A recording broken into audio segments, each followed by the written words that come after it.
楚楚因救我，身中剧毒，生命垂危，而始作俑者右尘安，可能已经金蝉脱壳。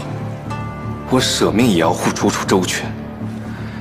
好在努力没有白费，楚楚终于转危为安。只是景逸仍被困在南诏人手中，备受折磨。百般思量之下，只能将冷月送到景逸身边，护其左右。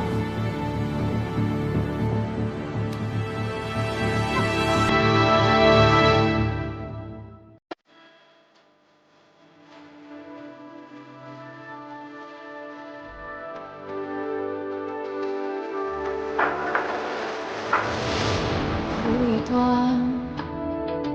未告别的离别。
小安，可求你，帮哥救楚楚，一定！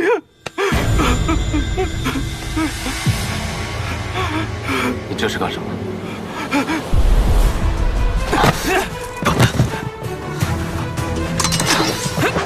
别过来！别过来！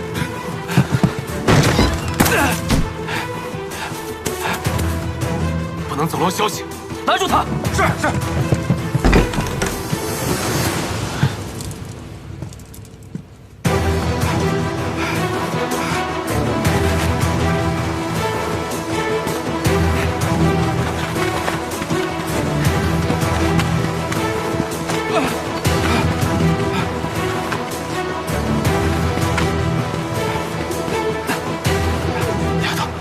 尽力了。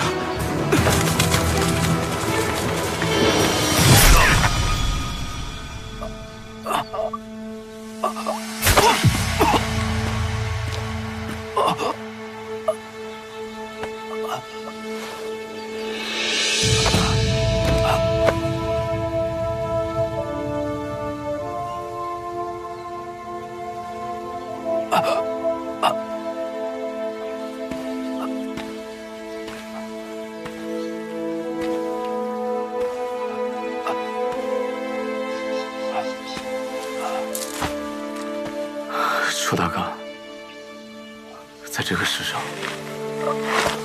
我最不想杀的人就是你，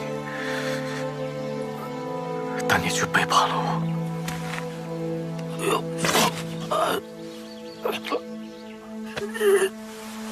你是背叛我的，你害死了那么多无辜的人，我把你当兄弟。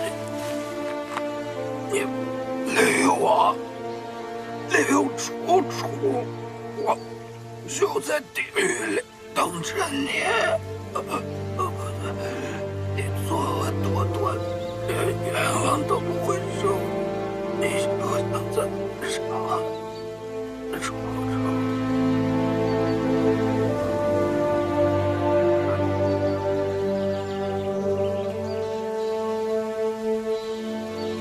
小安，你怎么伤得这么重？出了安哥的埋伏。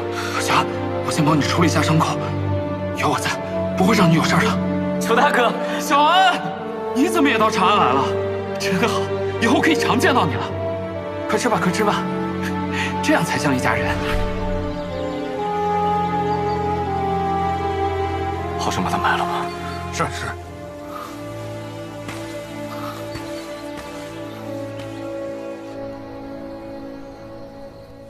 长寿和鬼差的位置问出来了。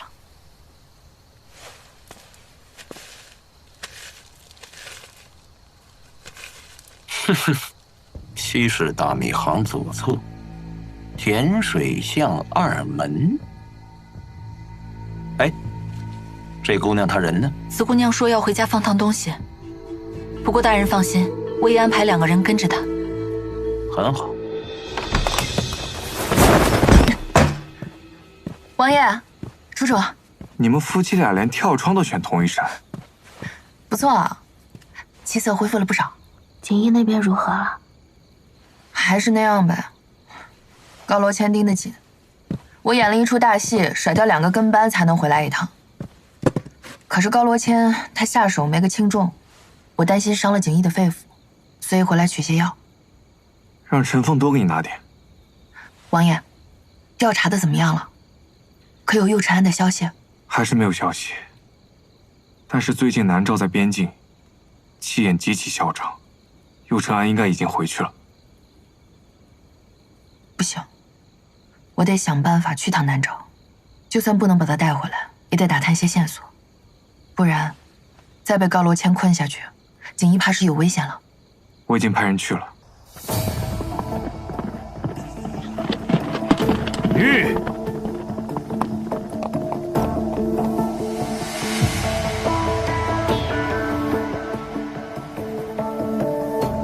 撤！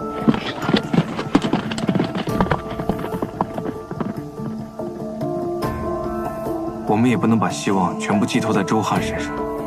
我今日查右承安，翻到不少高罗千的事。既然右承安已经跑了，干脆先把高罗千给抓了，顺藤摸瓜，把南诏使团给剿了。好啊，右承安诡计多端，高罗千也不遑多让。眼下我有个法子，能救锦衣，但是得让他吃点苦头。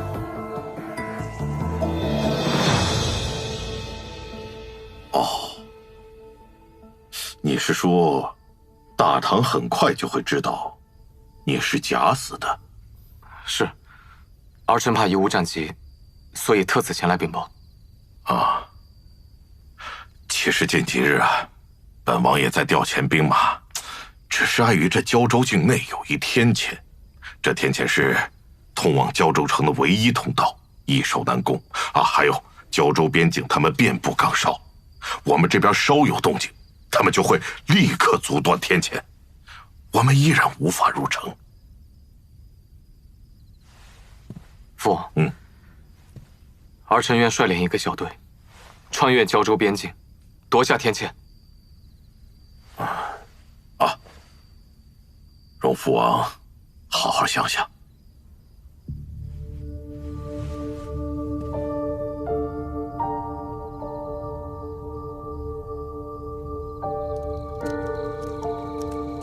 来，二王子请。李大人有心了。知道二王子回来，特意准备了些年节时你爱吃的小菜。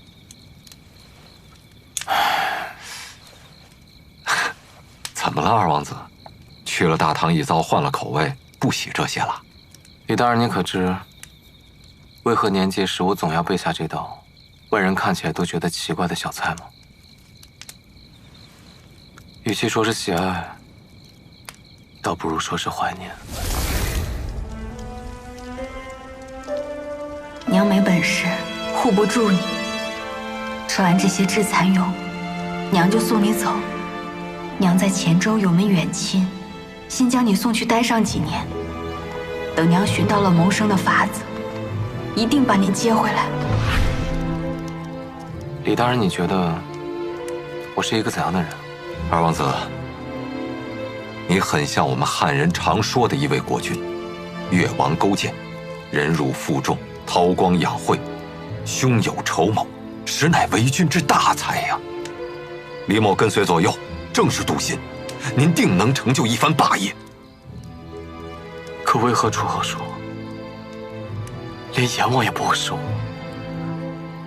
我殚精竭虑，夹缝求生，为什么连最后一个对我好的人都要跟我作对？我做的这一切到底是为了什么呀？二王子，井蛙不可以语于海者，您一路逆水行舟，历尽艰险，没有退路了，只能咬牙走下去。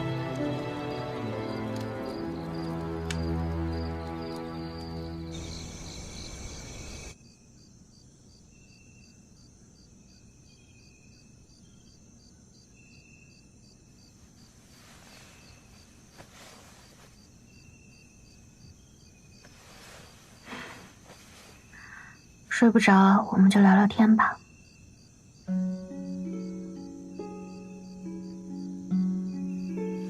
还是夫人聪慧啊！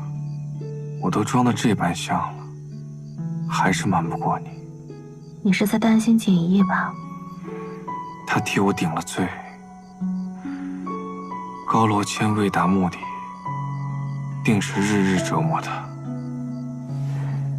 但你总得先稳住自己，才能跳出困局，找到解决之法呀。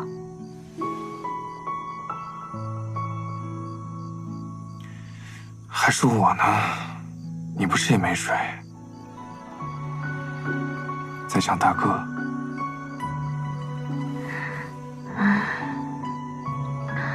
我哥他重感情，这次被右宸案伤得这么重，我怕他悲伤过了会想不开，而且他打小就这样，做了亏心事便躲着我不肯见我。他其实很想见你，很担心你。你身子好多了，整日待在王府里也憋闷，不如出去走走。那我明日就出去走走。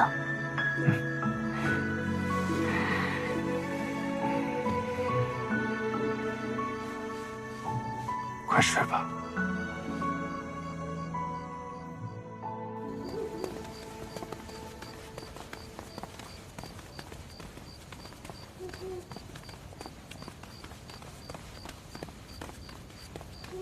甜水巷2门，大人，就是这儿。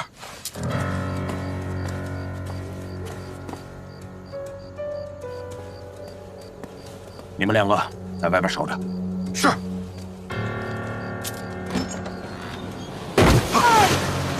大人，景逸。哇，高大人，你这是怎么了？这么臭啊！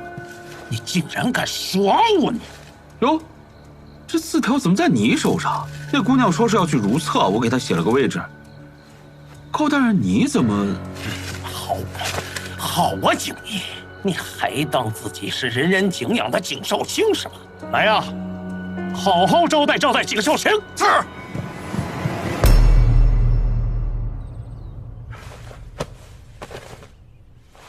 陛下，您一定要给老臣做主啊！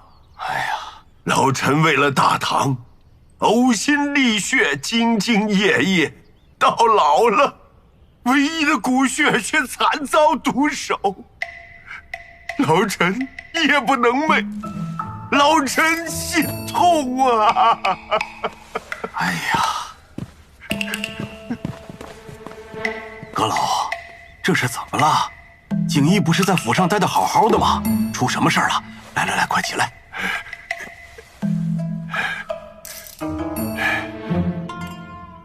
高罗谦，你来说。陛下，这外臣不知道怎么回事啊！高副使，你身为南诏使臣，竟敢做不敢当！景阁老，你这分明就是在诬陷！行了，是非对错一看便知。金宝在，传景逸入宫。是。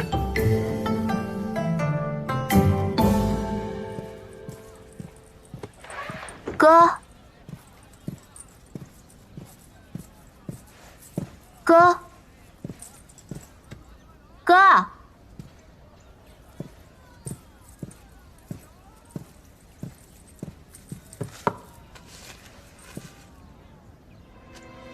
此去或许不归，诸位珍重，恳请安郡王保楚楚余生无忧。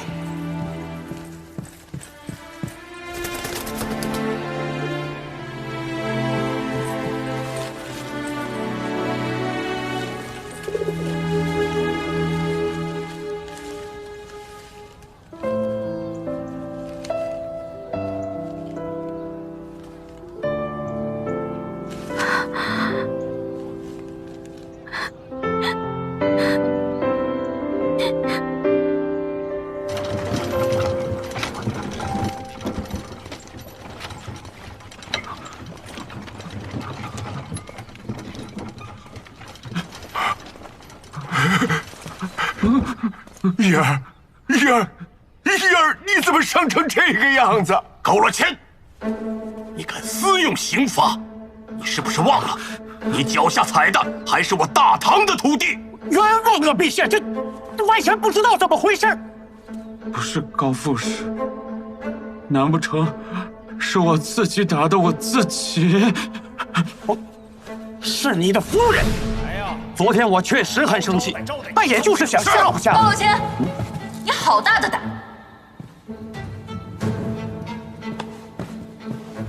陛下命你在此看守，你却在这儿私自动手。好啊，你们夫妻二人给我玩了一出戏，拿我当猴耍是吧？我提醒你一句，景阁老只此一子，他若是知道自己的独子惨遭你的毒手，我相信他会想尽办法找你算账的。景夫人护肤心切，我岂能不成人之美呢？既然景夫人都已经来了，就都别出去了，在下定会好吃好喝的伺候二人。你凭什么管我？凭陛下令我等严密看守景少卿。景夫人贸然进来，说不准已经和景少卿通好了气，要将消息外递，那在下自然不会放您出去。看好二位。高罗谦，高罗谦，高罗谦，你现在看来，景少夫人就是故意的送上门来的。我走了之后，定是景少夫人动手，把你打成这样。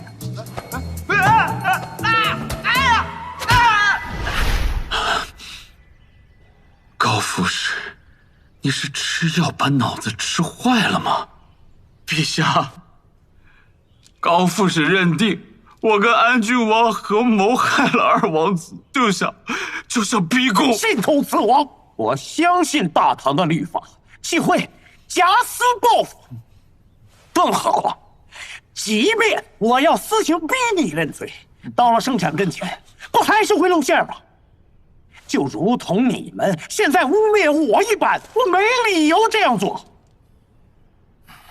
要是单为了二王子，是没有理由这么做。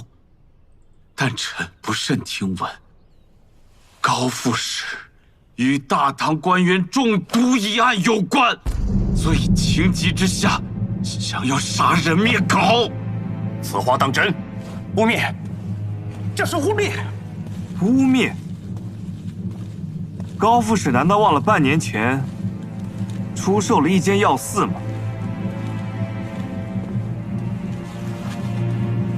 陛下，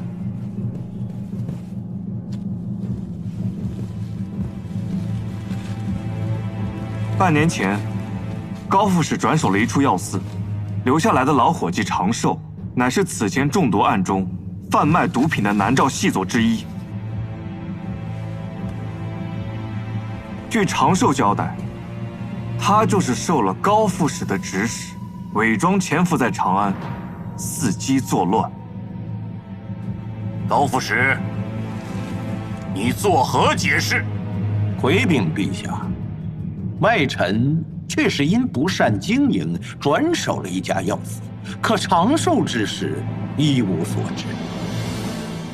做个生意嘛，何至于要细查伙计的身世八字呢？况且，下毒案发生时，药肆已经转手。若外臣记得没错，接手药肆的可是安郡王妃的哥哥。若论嫌疑，他比外臣更大。难道仅凭安郡王拼凑的一份口供，我便要认下这莫须有的罪名吗？眼下我确实没有证据证明长寿所言的真假。对嘛？但如高副使所言，士社两邦，但凡有嫌疑，便应当先行收押。我大唐的律法一向一视同仁，景少卿可以如此，高副使也应当配合才是。先杀我南诏二王子，后羁押副使，安郡王、景少卿就不怕一己之私，激化双方矛盾，成为千古罪人吗？还没来得及告诉高副使，二王子还活着的证据也已经拿到了。你说什么？陛下，臣请仵作楚楚觐见。准。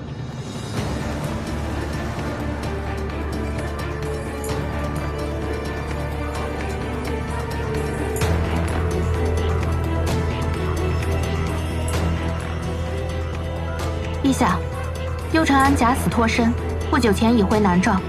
这布条上的血手印，便是出自他的手指。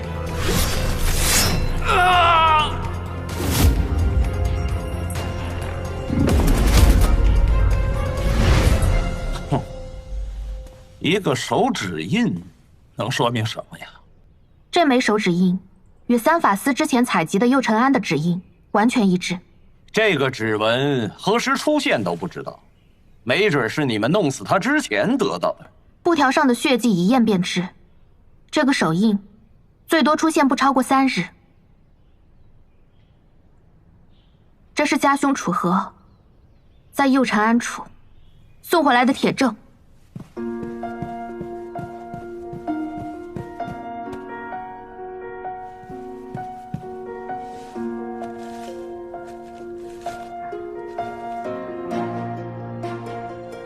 我哥知道此行凶险，早已做好了玉石俱焚的准备。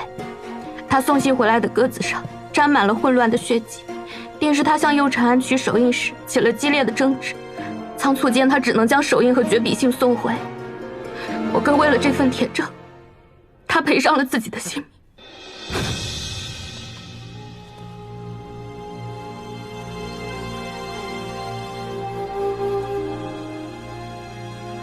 人证物证齐全，高副使可还有别的话要说？这都是一面之词，我会回禀我的王上。不必麻烦，等高副使被查无罪，返回南诏之后，亲眼瞧瞧右承安是死是活。景少卿无罪，立即释放官复原职。三法司破南诏二王子假死案有功，赏。喽啰谦疑似安插细作，毒杀我大唐官员，着京兆府即日起封禁南诏驿馆，查明真相之前，所有人不得出入。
他扔回去，别什么事儿都烦我。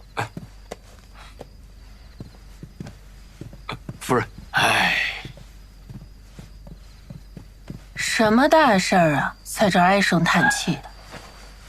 夫人来了，我能不唉声叹气吗？夫人有所不知，现如今我这京兆府，都快成了给他三法司兜底的了，天天给我搞不尽的麻烦。他胜券正浓，你避着点就是了。避？我怎么避？避无可避，多少脏活累活，我这京兆府的府尹能避得过去吗？看管南诏使团这样的苦差事都丢给我，大唐和南诏关系又如此紧张，这万一有个差池，他萧锦瑜可以推得干干净净，这黑锅得我一个人背，我，哎呀！行了，你呀，先应付应付吧，好好过了这一关，安稳卸任，别被外放了才是正经。你听到没有？啊，我听着了，听着了，一切都听夫人的，就一个字儿，忍。哎。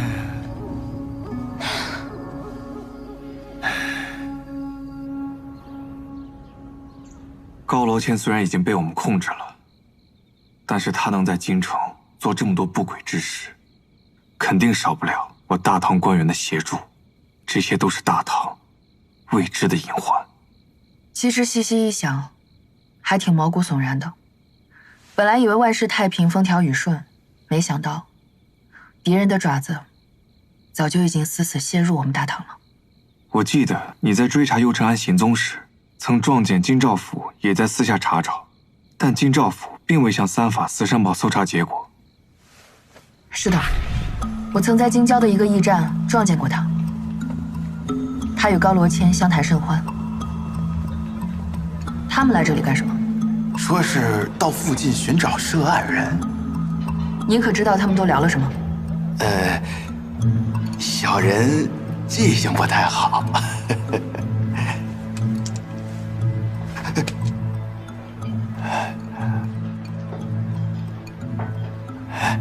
小人想起来了，那个外族人啊，让京兆府的官员扩大搜查范围，并及时向他汇报。当时那个驿馆还住着几个路过的官员，他们也都听到了。我都问了一遍，和驿丞说的大体一致。那只有一个可能。你是说，京兆府与他们有勾结？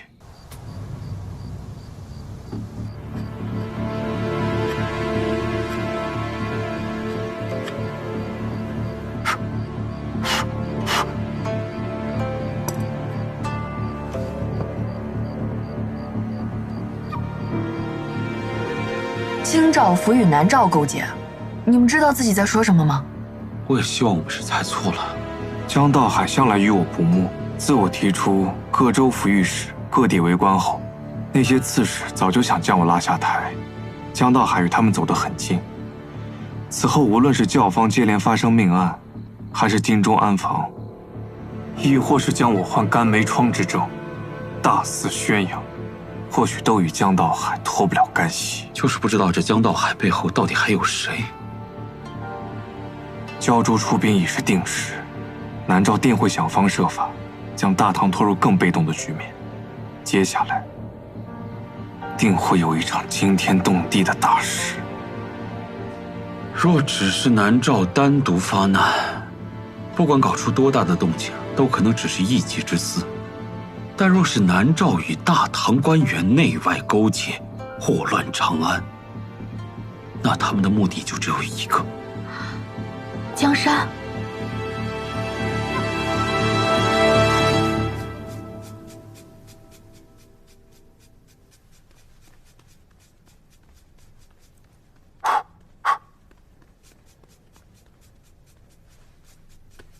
陛下，安郡王在宫门落药前递来了奏本，留话说事出紧急，请陛下一定即刻阅看。念。是。今京中官员或有与南诏勾结之人，臣已携三法司暗中调查，万望陛下慎之又慎，勿要轻信一家之言。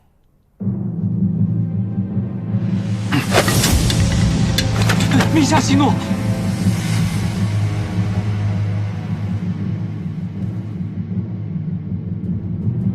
这江山图也该清清灰了。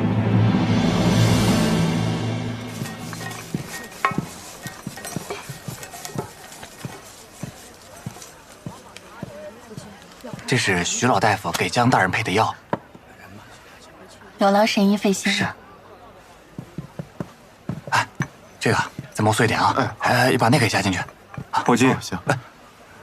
三法司借宝地查案，先把铺子关了。是。走了走了。快走快走快走！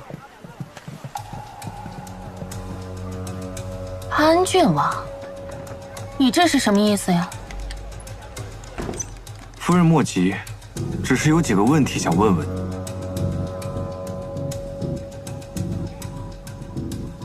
安郡王妃身子未愈，不好生调养，怎的来找我了？听闻夫人私下遍访名医，可是江京兆有药，刚巧王爷认识一个妙手郎中，可以为夫人引荐。或者，我也略懂些草药方子，要不帮夫人看看？不必。我夫君身体康健，不劳安郡王妃费心。啊，安郡王，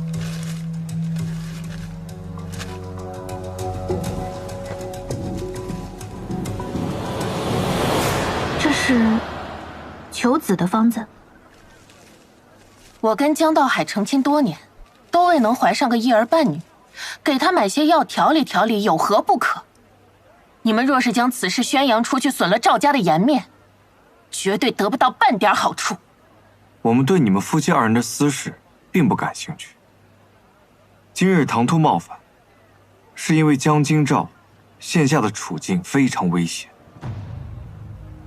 他怎么了？你们之前要求做的，我都尽力去做了呀，可为何还不物归原主啊？江大人，天干物燥，先喝杯热茶，消消火气。大人您放心，我们还有最后一事要请您帮忙，事成之日便是了结之时。有话直说。请大人费心送我们出城。你疯了！这要是被人发现了，我这脑袋还要不要了我？那江大人是觉得，您今时今日，您还能全身而退吗？我送走了我们，也是送走了您的把柄。但若我们的罪名被安郡王按死了，即便是物归原主，你也逃不了干系。大人的前程，便在您的一念之间。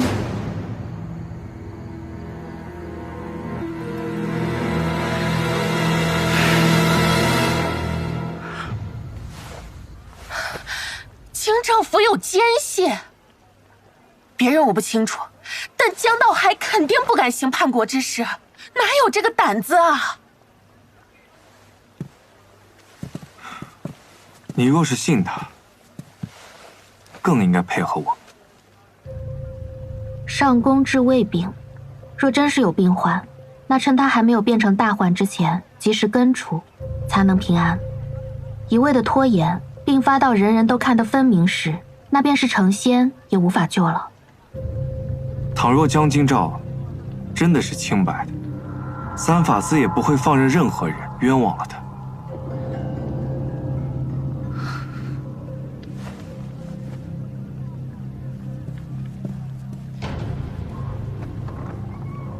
罢了，事到如今，我也不愿再为他遮掩。旁的我不清楚，但有一件事情，如果被别人捏住了把柄，他的前程就完了。什么事啊？他曾瞒着我，在后衙处置公事的房中，行风月之事。夫人贸然提起此事，可是那些女子中有何不妥？我曾见一女子，身着异域服饰入了后衙，但因天色太晚，我没有看清她的模样，只是透过窗纸见她二人举止亲昵，但后来却没有再见她来过。可还记得那女子是何时来的？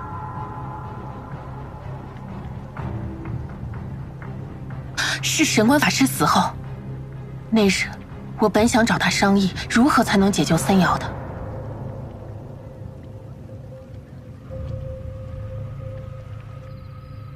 神官法师死后，在此之后，江道海就一直明里暗里的帮着高罗谦。难道那个女子是红鸾？肯定是高罗谦的美人计，用的还真是娴熟。江道海好色，但更怕死。与其说是美人计，我更相信是红鸾，或者说是高罗谦，拿捏住了他什么把柄。这高罗谦的嘴可不好撬啊！但京兆府并非是一块铁板。冷月锦衣，有件事情要交给你们做。不行，父王，儿臣此次征战之策布局良久，万无一失啊！哎，按你的计划，出军必经一条天堑，易守难攻。若唐军派兵镇住桥头，你便束手无策。那这也不行，那也不行。父王，您之前还让儿臣准备什么？寻常之策不可用，但兵贵神速之道理，此时正适用。有人献策，由你率一支小队突袭大唐边境，迅速夺下这天堑，驻守这里，可保大军长驱直入。那儿臣要是被唐军发现阻拦呢？你不用忧心，眼下胶州城内已有人替你营造良机。可算回来了。我们几人逃到刺史府以后，每日搜寻，就是找不到您的踪迹，还以为您……不是，胶州城内如何？可有南诏的消息？萧将军，